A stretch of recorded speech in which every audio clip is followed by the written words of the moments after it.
सभी हनुमान भक्तों को मेरा राम राम। दोस्तों, आज आपके लिए फिर से एक नए वीडियो को लेकर आई हूँ। और आज के वीडियो का प्रश्न जो है, मुझे एक भाई ने पूछा है कि मैं सैटरडे को सुंदरकांड का पाठ करता हूँ और तो मुझे कैसा ब्रह्मचर्य यानी ब्रह्मचर्य के किन नियमों का पालन करना होगा। तो दोस्तों, ज़्यादातर लोग सुंदरकांड का पाठ या तो ट्यूसडे को करते हैं या सैटरडे को करते हैं, और उन सभी के मन में ये शंका रहती है, ये प्रश्न रहता है कि हमें ब्रह्मचर्य का पालन किस प्रकार से करना चाहिए अगर हम केवल ट्यूसडे को और सैटरडे को सुंदरकांड का पाठ करते हैं। तो मैंने सोचा कि वीडियो बना देती हूँ, सभी को इस प्रश्न का उत्तर मिल जाएगा। तो मुझे देखने वाले आप सभी लोगों का मैं स्वागत करती हूँ हमारी यूट्यूब फैमिली श्री हनुमंत साधना रहस्य पर।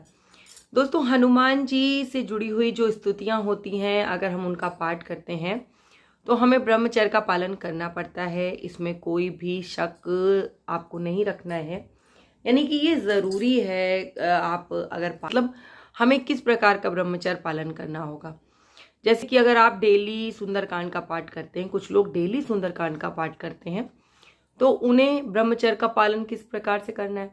देखिए, अगर हम गृहस्थ आश्रम से जुड़े हुए हैं और डेली सुंदरकांड का पाठ करते हैं, तो हम कैसे ब्रह्मचर्य का पालन कर सकते हैं। मुझे सुनने वाले जो भी लोग गृहस्थ आश्रम से जुड़े हुए हैं, क्या मुझे कमेंट करके बताएंगे कि क्या आप ब्रह्मचर्य का पालन कर सकते हैं डेली। देखिए, कोई भी बात करने से पहले आपको लॉजिक पर ध्यान देना होगा। अगर आपकी फैमिली है तो फैमिली पर ध्यान देना आपका सबसे बड़ा कर्तव्य होता है। भगवान ये कभी नहीं कहते कि आप मेरी पूजा पाठ कीजिए और अपनी फैमिली पर ध्यान ना दीजिए।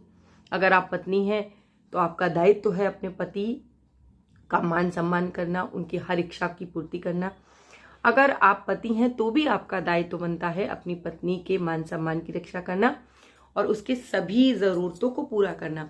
तो हम कैसे ब्रह्मचर्य का पालन कर सकते हैं। देखिए, लॉजिकली अगर सोचा जाए तो जो लोग डेली सुंदरकांड का पाठ करते हैं, उन्हें ब्रह्मचर्य पालन की आवश्यकता नहीं है। आप जब भी सुंदरकांड का पाठ कीजिए, यानी कि पाठ करने से पहले आप बिल्कुल फ्रेश हो, आपके वस्त्र एकदम साफ हों, आप नहाए हुए हों, आपका सिर धुला हुआ होना चाहिए, चाहे वो लेडीज हो चाहे वो जेंट्स हो। आपके बाल पूरी तरीके से साफ होने चाहिए, धुले हुए होने चाहिए। उसके बाद आप सुंदरकांड का पाठ कर सकते हैं। यही नियम बदल जाता है अगर हम कोई अनुष्ठान करते हैं, कोई संकल्प लेते हैं। अगर हम संकल्प लेके 41 दिन का अनुष्ठान करते हैं, अगर हम संकल्प लेके 11 दिन का सुंदरकांड का पाठ करते हैं, तो हमें पूरे नियमों का पालन करना होगा। यानी कि तब हमें ब्रह्मचर्य का पालन बहुत ही कठिन रूप से करना होगा। उसमें कोई भी आप लापरवाही नहीं कर सकते हैं, क्योंकि वो आपके लिए फिर प्रॉब्लम क्रिएट कर सकता है। संकल्प लेने के बाद अगर आपका ब्रह्मचर्य टूटता है तो आप क्या कीजिए। एक दो प्रश्न ये भी आए हैं कि हमने संकल्प ले लिया लेकिन बीच में हम उस ब्रह्मचर्य का पालन नहीं कर पाए। हो जाता है दोस्तों कभी कभी। इसमें कोई बहुत बड़ा गुनाह या पाप नहीं है कि आपने संकल्प लिया और बीच में आपका टूट गया तो बाबा आपको बस दंड देने के लिए आ रहे हैं। ऐसा नहीं होता है। वो भी जानते हैं कि आप गृहस्थ आश्रम से जुड़े हुए हैं। तो अगर आपका बीच में संकल्प टूट जाता है तो आप फिर से संकल्प लीजिए और इस संकल्प को पूरी ईमानदारी के साथ पूरा कीजिए। नहीं तो फिर आप संकल्प मत लीजिए।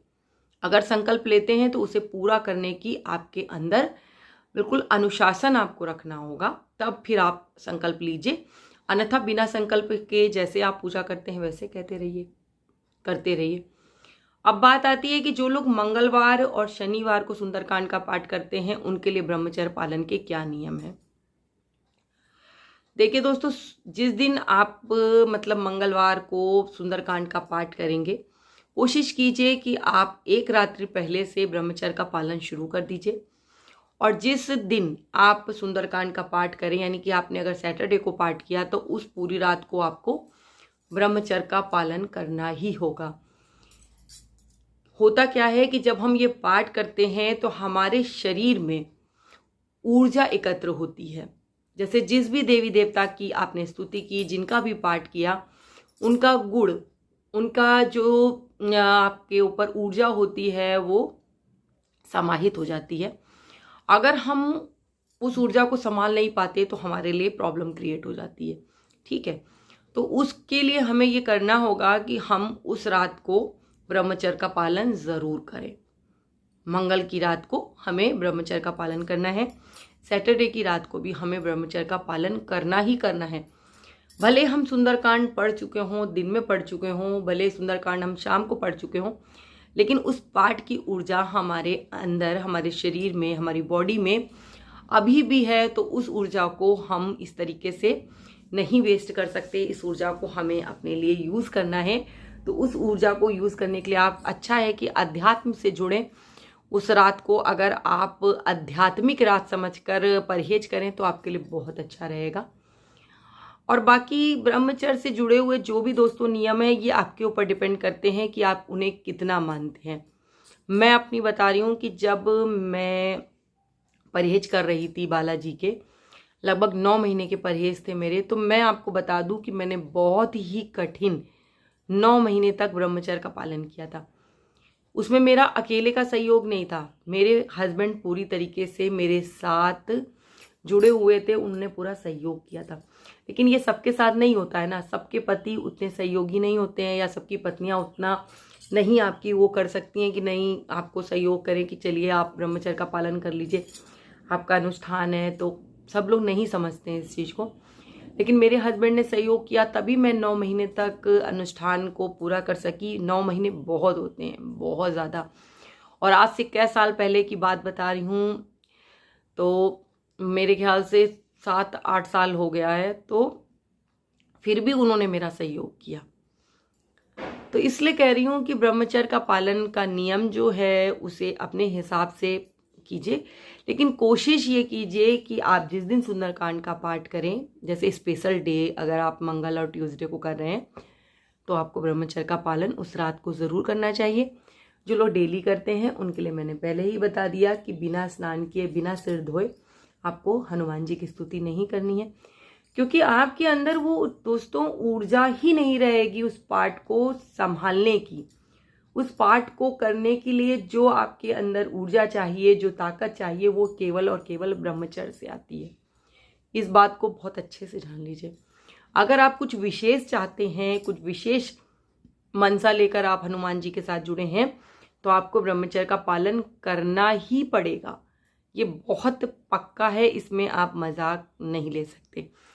तो मुझे लगता है उन भाई को अपने प्रश्न का उत्तर मिल गया होगा। दोस्तों, मैंने पहले सच्ची घटना का वीडियो बनाया था, लेकिन जब उन्होंने प्रश्न पूछा तो मुझे लगा कि उनकी शंका का समाधान मैं अपने स्तर से जैसे कर सकूं कर दूं। तो आप सभी लोगों को नमस्कार, और मैं बाबा से प्रार्थना करूंगी कि बाबा मेरे सभी भक्तों पर अपनी कृपा दृष्टि ऐसे ही बना के रखें। इसी के साथ जय श्री राम, जय बाबा की, और हर हर महादेव दोस्तों।